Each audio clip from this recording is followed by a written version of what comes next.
接下来我们要来关心到的是这一场中荷的安氏大战，现在确立中国赢了，因为荷兰在这个时候认输，拟定要来撤销干预令，换回晶片。另外一方面，大陆则是祭出了管制跟豁免的两手策略，全球车厂现在都得看大陆的脸色了。今天我们就有3个火线话题，请来宾帮我们做解答。首先，第一个，安氏大战持续的打下去哦，荷兰在这个时候着急着派人来中国求和吗？因为另外一方面，大陆也祭出了两手出招哦，一边好像给你放行做一个这个豁免，但另外一方面又持续的做管制。欧洲看不下去了，他终于要低头了吗？这是第一点。第二点，我们今天也会来关心的是说，刚刚中国不是祭出了两手出招吗？其中一个就是豁免嘛，但是重点是它是有前提的。他说豁免的是属于民用的晶片，这句话是什么意思啊？是藏着玄机吗？我们等一下也会一起来关心，是大陆在留后手，逼欧洲汽车巨头持续向荷兰施压，持续向荷兰开刀吗？这第二点。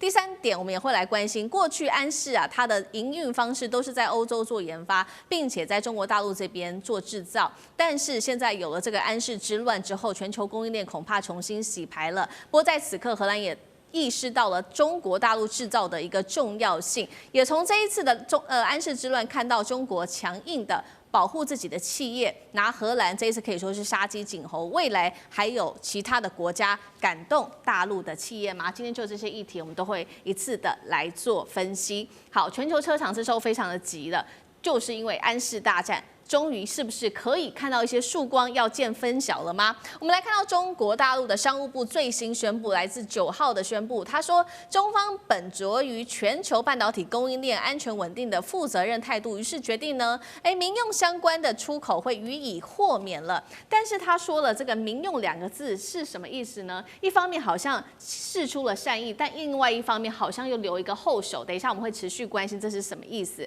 同一天，大陆也已经同意了。欢迎这个欧方继续发挥影响力，敦促荷方尽快的修正错误的做法，并且中国已经同意了荷兰经济部你可以派员来华寻求这个磋商的一个请求。彭博社这边也做了一个分析，如果中国大陆恢复晶片出口的话，那么荷兰将会撤销对于安氏的干预令。中国赢了安氏大战吗？节目开始，请教杨老师怎么看了？这个时候荷方很着急的派人去跟中国来谈，是认输了吗？怎么看中国大陆一边是管制，一边是豁免的这个策略，真的能够压垮欧洲吗？老师怎么看？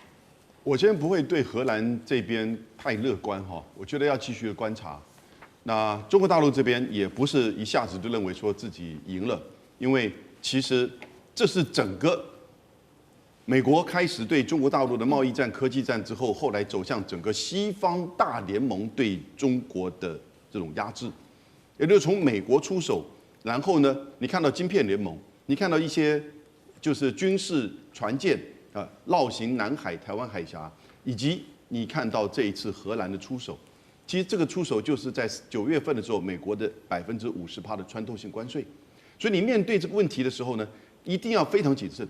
为什么？因为它可能会牵扯到所有中国大陆的民用民企这个国企。在国际上的这些海外子公司，可能超过上千家，有一些是重要的产业，有一些在供应链里面有重要的角色。像这次的安氏半导体，在整个至少欧洲的汽车用的晶片里面就是重要的角色。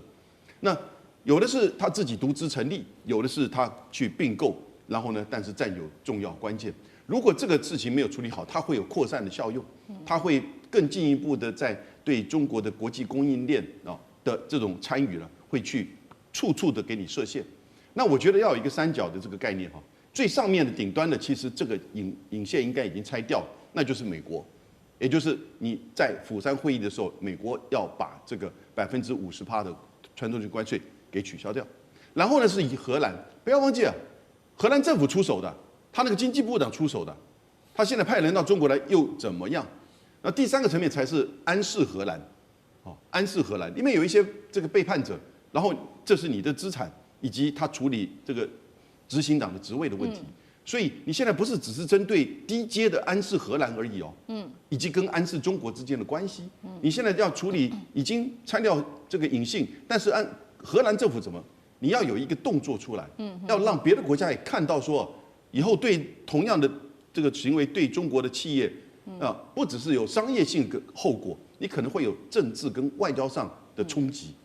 这个我觉得中国大陆政府对荷兰有这个表示，他之所以愿意在11月1号的时候说部分的晶片可以提供给欧洲的这些车系，那我觉得一方面当然因为跟川普达成了釜山会议，另外一方面是德国的汽车厂。你不知道德国的汽车厂跟德国在这个层面是跟中国大陆是非常配合的，所有的什么大众宾士啊，或者是他们在中国大陆的投资以及设厂、电池厂、研发中心是非常大，可基本上德国的汽车的工业要转到大陆去了，所以呢不需要害自己的这个好朋友，因此在这个层面，中国的汽车的需求的晶片满足之后呢，给德国。但是呢，针对荷兰政府跟安氏荷兰呢，我觉得大陆其实还是要步步为营啊，而且要把这个动作做出来，让大家都感觉到，在商业上你要有一些制裁，然后呢，在政治跟外交上你要有一些动作出来。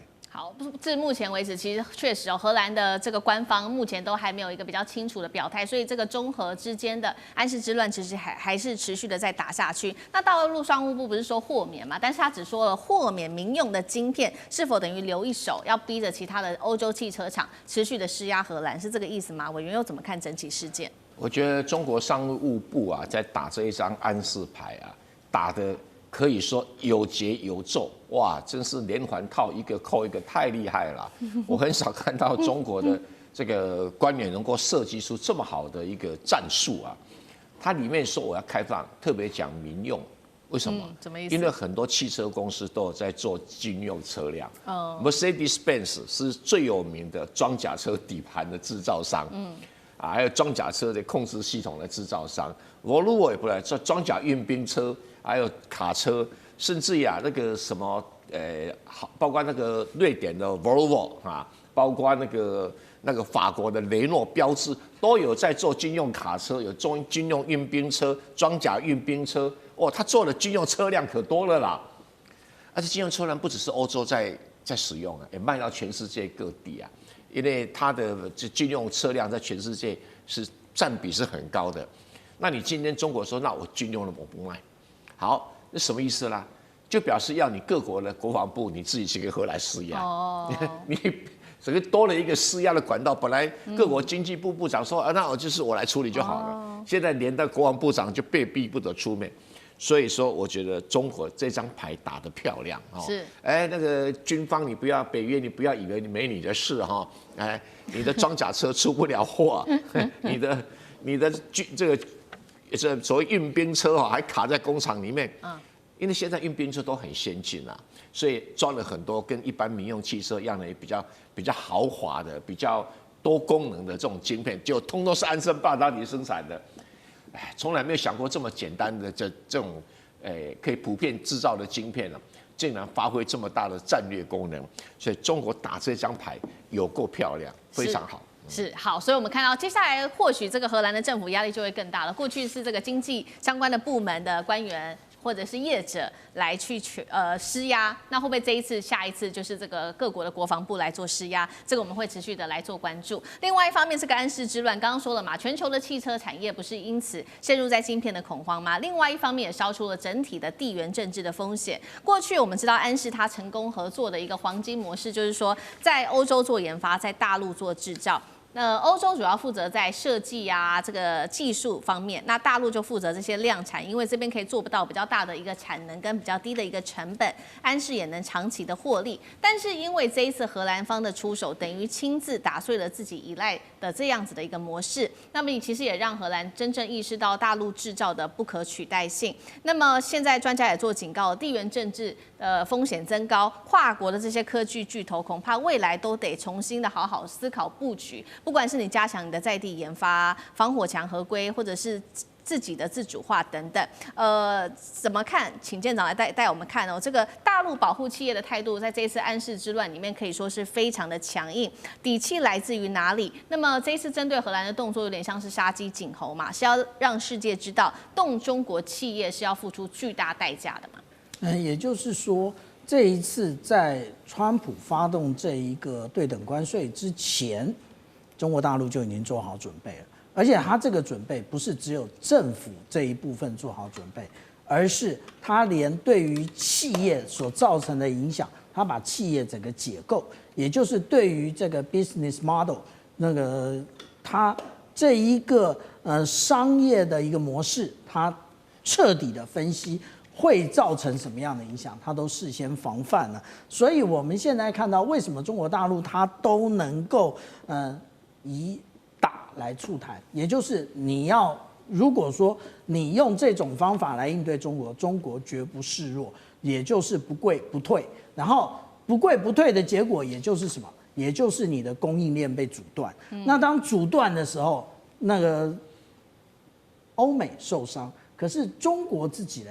中国自己就像以安氏半导体来讲，它直接把货分给其他的这个中国内部的供应链，这个也就是中国自己的企业还可以维持，但是对于欧美来讲却是不行。